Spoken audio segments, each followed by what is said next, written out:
Today and for the last maybe for the last week I've been annoyed by some thoughts,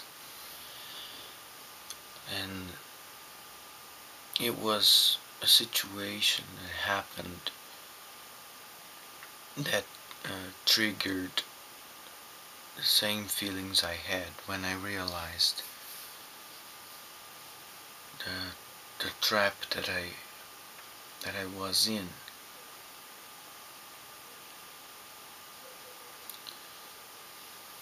First, I have to say I have to bring some context, and the context of my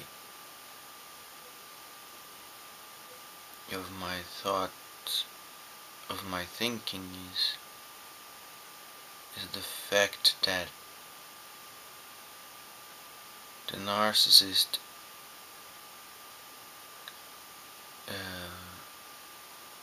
uses there is a type of lie that the narcissist uses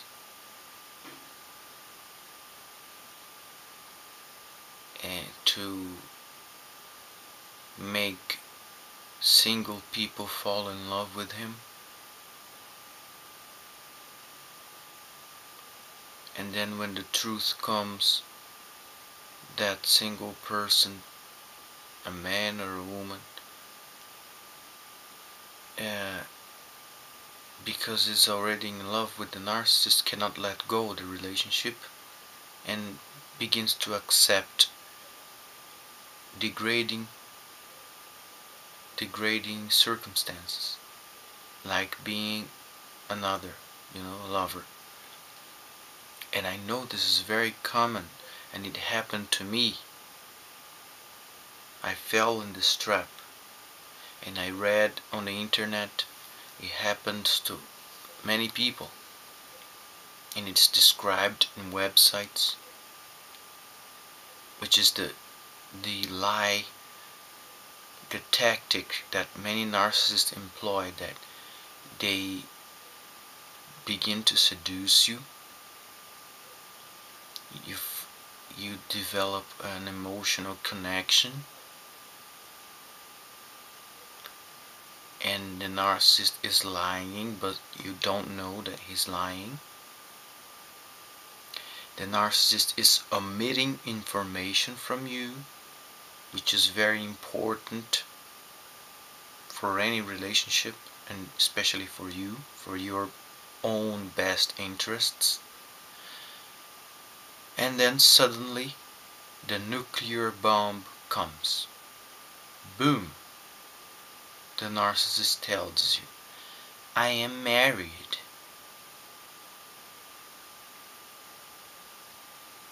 But this information only comes after you were hooked. Your brain chemicals, the narcissist have been love bombing you for so long that you are already in love. The chemicals of attachment, of addiction, they are already acting in your brain, changing your brain. And that's the time when the narcissist can reveal any dark secrets to you, and you won't want to leave the relationship. You're trapped. That happened to me, and I didn't take it as a red flag, as someone who was just taking advantage of my good heart, or whatever. And why didn't the narcissist give you that information from the beginning, so that you could have some choice? Because the narcissist he knew what he was doing. He was entrapping you. And hiding this information is called lying by omission. It's a type of lie that it is probably many victims, they only hear after they do some research. The normal lie that we are used to is the lie by commission, and that happens when someone actively lies to you, presents false information. And the lie by omission is the lie where someone doesn't present an information, is omitting that information, but that information is very important for you, at least for your own best interests. But because it is not important for the narcissist's interests, he hides that information from you. And he will only reveal that after you're hooked, you're addicted to him, you're in love, and then you've been always a good Christian, you've been always a good Catholic, a good Lutheran, a good religious person. I'm never gonna get involved with married people. I'm never gonna commit adultery. And then you fall into this trap, and then you're in love, and everything you believed you were, and everything you believed you were going to put in practice in your life falls, because now you are experiencing it, which is very different from hearing from it, from believing.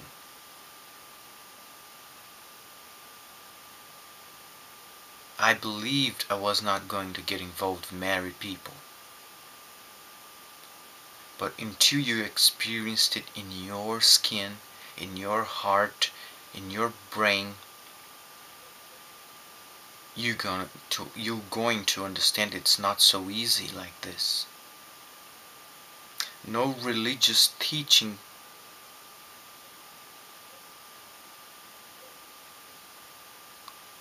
can top the experience, the emotional experience of being trapped.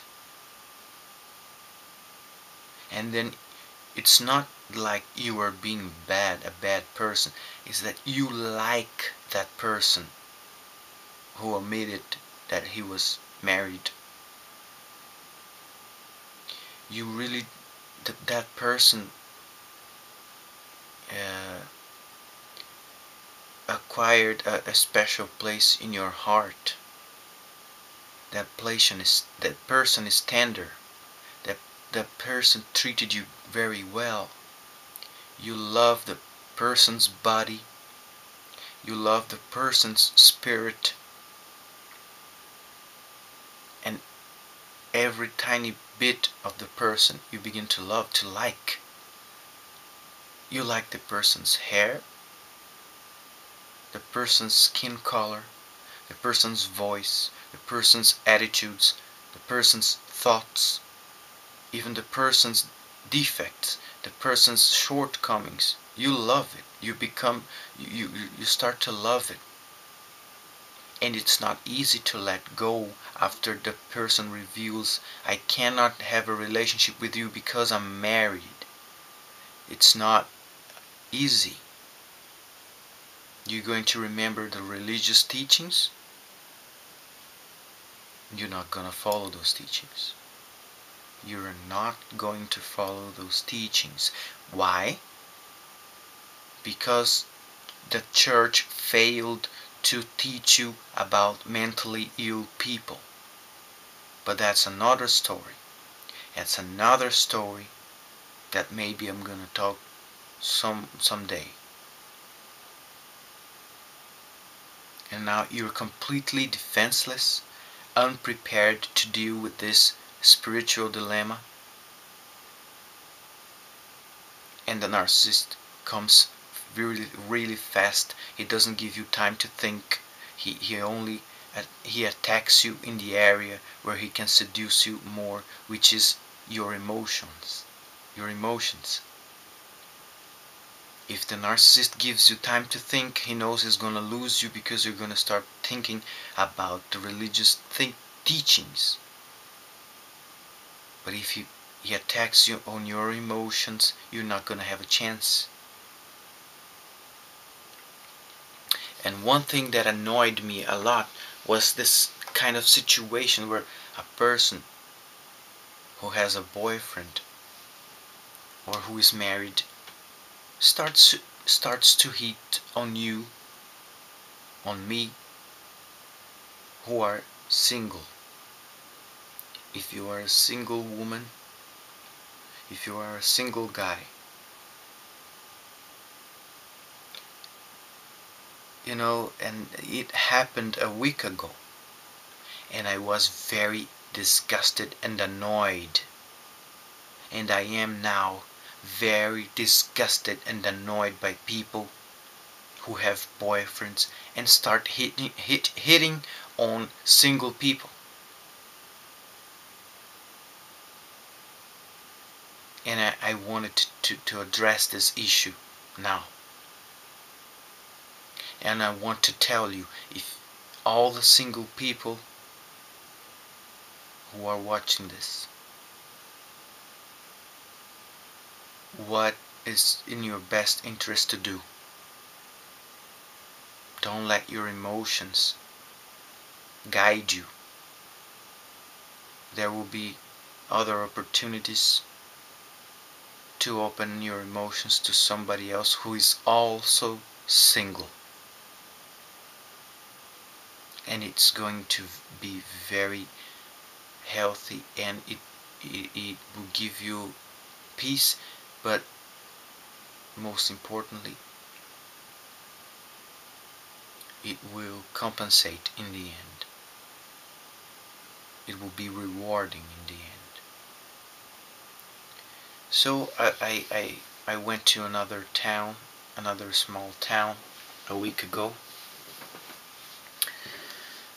and I met some cousins, mainly female cousins that I didn't know before, and I just know that they lived there, but I haven't seen them since I was a child. And my cousins, they had this they had children, mostly women, and they are now in their teens, and they are my cousins too. And they're the ones that I have two cousins from one cousin, and it's a girl who had a 5-year-old girl and an 11-year-old girl, and then the other cousin had two daughters too. They range from 18. Oh, they are, I don't know, 16. They are in their teens. There is a single one, and there is another one who has a boyfriend. And we were in the country to spend the it was not a holiday. It was just a Sunday, and we spent that in a great house in the country, and everybody was there. We were socializing and stuff, and she had this boyfriend, and he came over, and they were together a lot, you know. But then this cousin, this girl, you feel on your part there's the first red flag is the sexual tension. If you've been a victim of a narcissist, you already know about self-protection, and you feel, oh, this is not gonna do any good to me. There's sexual tension here. This girl has a boyfriend. There's pain on the horizon. and I kept my distance because I know it hurts. I've been hurt not long ago. I don't want to get into this crap again. And then the girl, you know what she does? She does everything to look at you when she's not with the boyfriend, in the arms of the boyfriend, in the lap of the boyfriend, or playing with the boyfriend. She does everything to look at you, to call your attention, to get your attention. You know, during the housework in the day, during the day, she makes some noises to attract your attention and to try to start a conversation with you. Every time she can, she comes closer to get a conversation with you. She tries to make the conversation as long as possible, and she tries to get your attention. And by the end of the day, her boyfriend, I said I need some space from everybody, and I went to some kind of a place outside the house with the roof where you can look at some the trees and stuff. I don't know the name now in English. And then the first person to come over was this girl, and her boyfriend was leaving with the car, and she was already there with me. I was alone in that place. The first person that came to talk to me was this girl.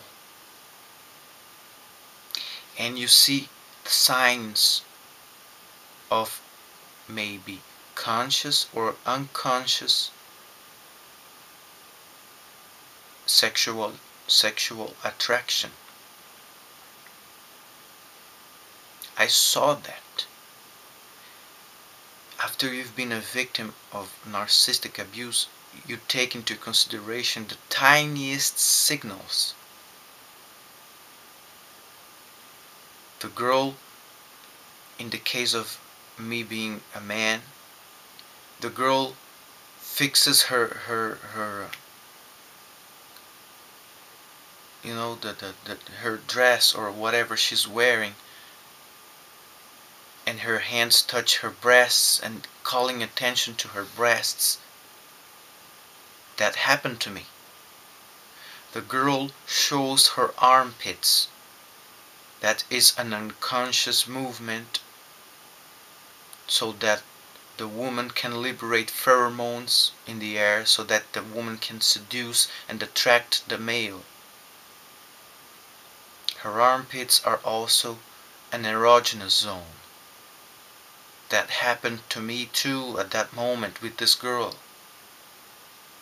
She went there because she wanted my attention. Her boyfriend barely left the place, she was already there. And why do people, girls or guys who have boyfriends or girlfriends, need more attention? And I'm here to tell you now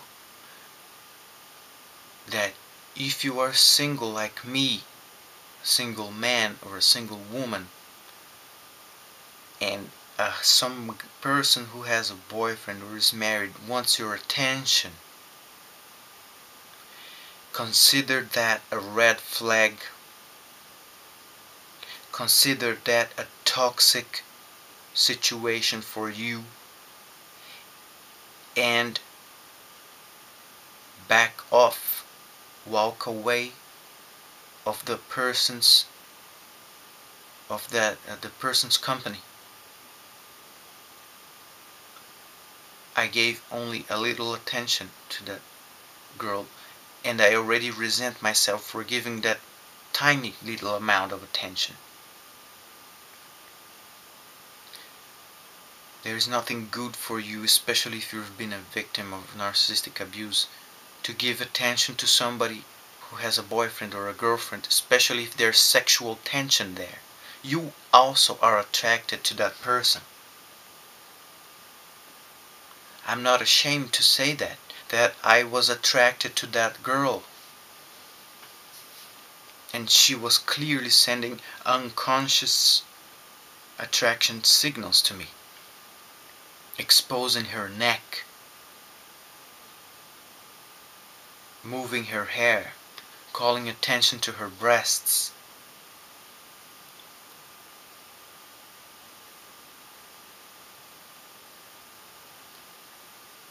That's toxic.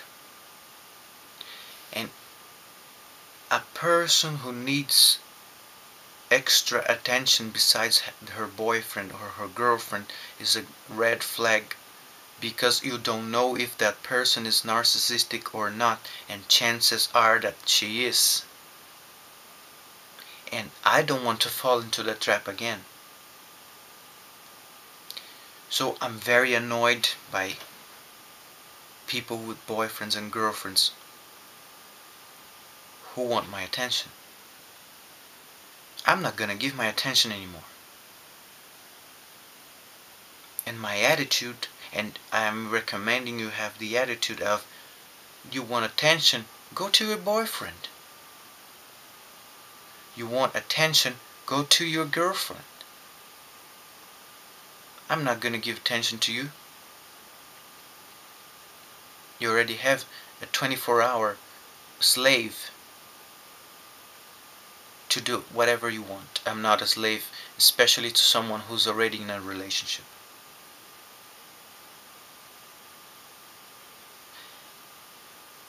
And you know why I resent people like this now? Because the first chance that they have, the priority is going to be their boyfriend and or the girlfriend. You're gonna be left alone because the priority in that person's life is the other. And then you're left like a jerk, alone. And then when that person leaves, it's time for them to be separate. Then the other comes like you are just a rest. You are there to fulfill a gap. This is not a decent way to be treated. Don't allow anyone to treat you this way. And don't allow yourself to let the attraction take you down this road. Because I know that we are, especially if we are emotional people, we want that to happen. We also want the attention, we want company, and we want that attraction. We want to feel that. There's sexual tension involved. It's very hard to let go. But this is going to cost your self-respect and dignity.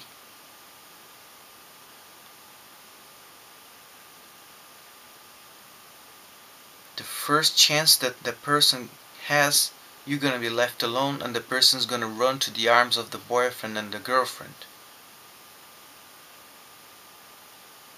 So, and as a boundary issue, I want to say this too. Who does that person want in their life? Of course, the boyfriend, the girlfriend, the spouse. Because if that person didn't want that person in their life, they wouldn't be with that person in the first place. So they have a boyfriend, they have a girlfriend, but they're not receiving the attention that they need, and they are trying to get that attention from someone else, somewhere else. And the person who needs that attention so desperately, who needs that extra amount of attention, you gotta be careful. We all know what this means. Attention-seeking people are dangerous because they might be narcissists.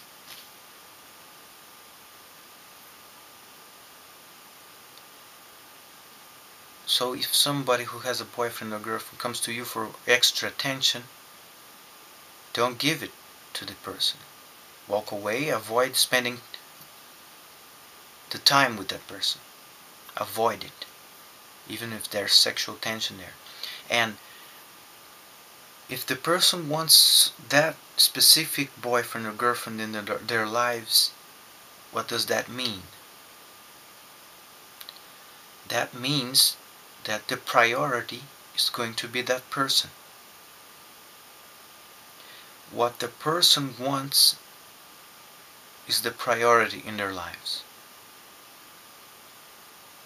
And you are going to lose your time if you give you even a small amount of attention to that boy or to that guy or to that girl, because you're not priority.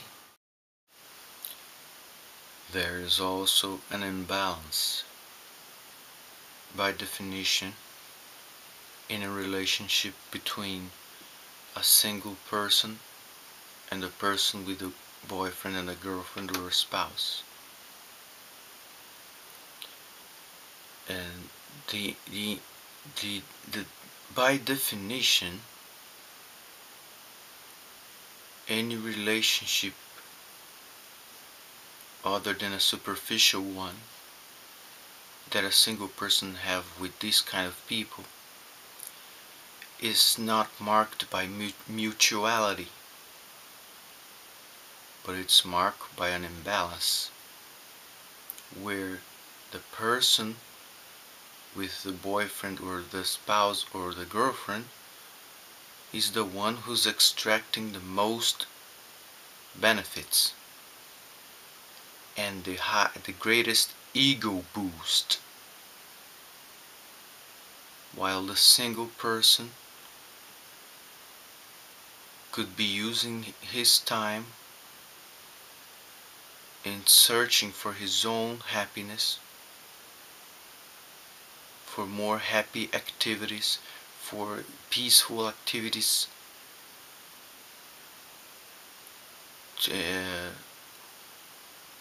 at least talking to another single person or another group of single people. Because it's not mutual, the relationship between a single person and the person with a boyfriend or girlfriend, by definition, is not mutual. And let's think about it this way. If you start getting involved with someone who already has a relationship, you are going to be free to do things for that person. Almost anything to that person. You're going to be free to give a lot of yourself to that person. But that person is not free to give the same thing back to you. So you are free to give time and attention and quality time. You are free to give presents, gifts. You are free to do many things. But the person with the spouse, boyfriend or girlfriend is not free to return the same courtesy, is not free to give you the same gifts, the same time and attention, the same quality time, the same expressions of love and affection. And you will end up frustrated, and you will not get what you want, because that person is under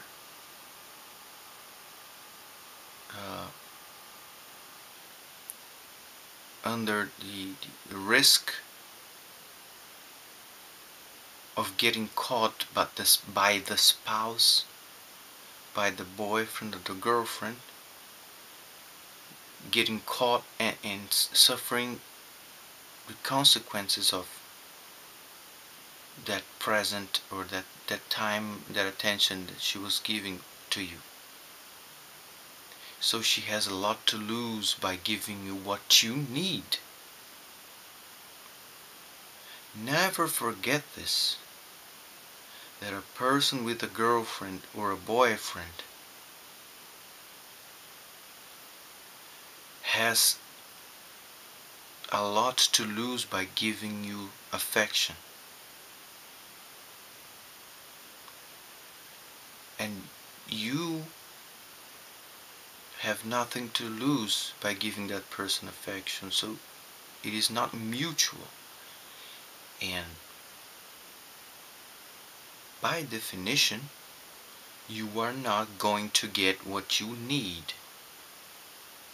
You are going to end up hurt, frustrated, and the responsibility will be a lot with you for this.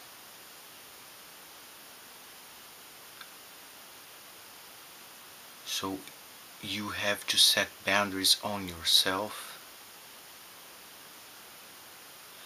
and don't give time and attention to someone who has a boyfriend or a girlfriend.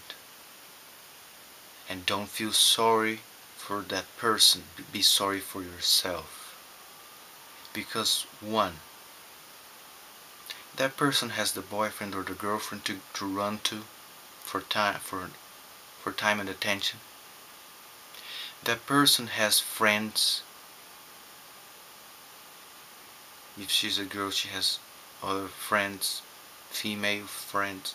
If he's a guy, he has a lot of friends. So you are not that special. You are not what do you mean? You can take it as a, you can be, you are expendable. If you don't give that time, somebody else will, because you are not important for that person. What the person wants is your attention. If not you, someone else's attention. The only thing it takes is sexual tension, is sexual attraction. So as a self-defense measure against, first, being hurt in relationships with married people or people with boyfriends and girlfriends, and as a self-protective measure against narcissists, who are people addicted to attention, I am recommending to you, to everyone who's single, who made the decision to be single, who are still single because they are too young and they're focusing on their lives and their careers, and who have other interests, and people who decided to remain single for whatever reasons. I am giving you this recommendation as a self-protective measure, because if you are single, that means you are free to give, and the ones who are in need, who have miserable lives, are going to try to take advantage of your freedom and get whatever they want from you, whatever they see that you have, especially attention and time, and they're not going to return the favor because they can't, and they're not interested. Of course they have interests, but that has nothing to do with you. They are egotistical people, egocentric people. They are only thinking about their well-being. They are unfair. They will lead you on.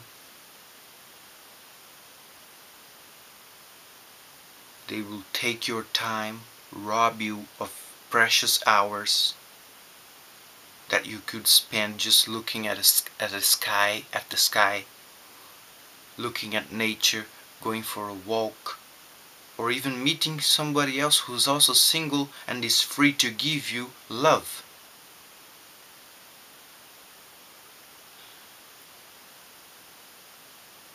Protect yourself if you are single.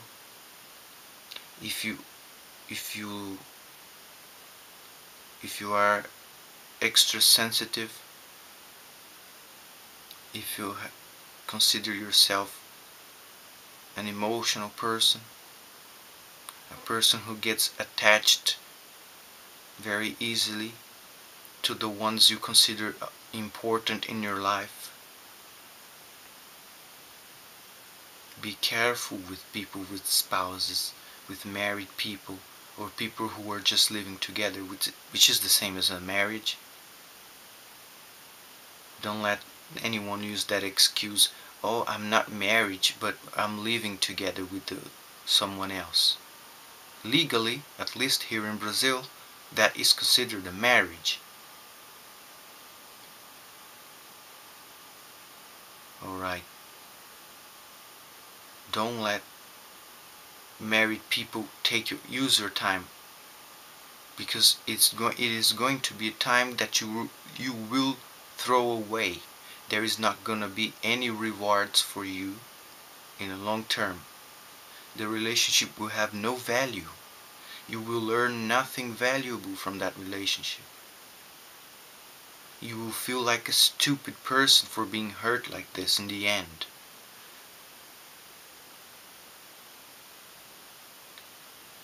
And well, that's not much else to say with this. If you are being chased by someone with a boyfriend or girlfriend, run. Don't spend time. Don't give that person what she wants from you, because she is trying to take advantage of you. Either if she knows what she's doing, or if she doesn't know, if it is just unconscious, which I don't know. I'm inclined to believe that everybody knows what they're doing. It is just a game of pretending that they don't know. But the reality is that they know. Don't give your time. Run away. Spend time with other single people, single girls and single men, single guys. Spend time alone. It is better doing this than to spend time with someone who cannot return the affection. Even if it is a friendship, it is not the same again. The friendship is not the same. Because even if you are friends, you cannot expect, you're gonna just end up hurt, but because you cannot expect that person to have a lot of time available to you when you need the most. Oh, I need a shoulder to cry on, but my friend is married, and the friend is gonna look at the clock and say, listen, I have to go now because my husband is waiting, because my wife is waiting. What friendship is that? Where is the mutuality in that? Thanks for your time.